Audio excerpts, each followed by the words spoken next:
বাংলাদেশের প্রাক্তন প্রধানমন্ত্রী শেখ হাসিনার পুত্র যুক্তরাষ্ট্র প্রবাসী সজীব অজের জয় কোরবানির ঈদের আগেই ভারতীয় ভূখণ্ডে পৌঁছেছেন।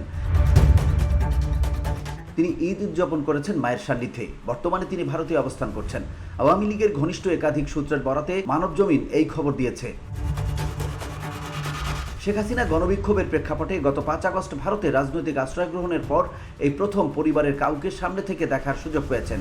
বর্তমানে তিনি নয়াদিল্লির একটি সুরক্ষিত আবাসনে কঠোর নিরাপত্তার মধ্যে রয়েছেন। বিভিন্ন সূত্র থেকে জানা যাচ্ছে সজীব অজের জয় আপাতত জনসমক্ষে কোনো কর্মকাণ্ডে অংশগ্রহণের পরিকল্পনা করছেন না। তার পুরো সফরের কর্মপরিকল্পনা এখনও অজানা। ভারত সফর এবং মায়ের সঙ্গে সাক্ষাৎ নিয়ে ভারত সরকারের পক্ষ থেকে এখন পর্যন্ত কোনো আনুষ্ঠানিক প্রতিক্রিয়া আসেনি।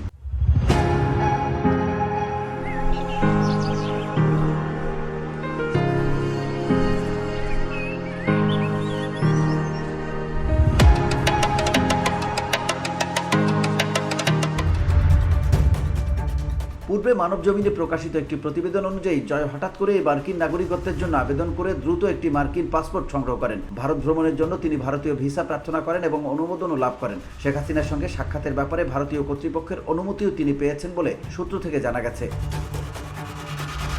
এই ঈদ উপলক্ষে হাসিনার কন্যা ও বিশ্ব স্বাস্থ্য সংস্থার দক্ষিণ পূর্ব এশীয় অঞ্চলের আঞ্চলিক পরিচালক পুতুলও সেখানে উপস্থিত ছিলেন কিনা তা নিশ্চিত হওয়া যায়নি। পুতুল 2023 সাল থেকে দিল্লিতেই অবস্থান করছেন। তবে শেখ হাসিনা ও পুতুল উভয়ই দিল্লিতে থাকলেও তাদের মধ্যে সরাসরি সাক্ষাতের কোনো তথ্য এখন পর্যন্ত প্রকাশিত হয়নি।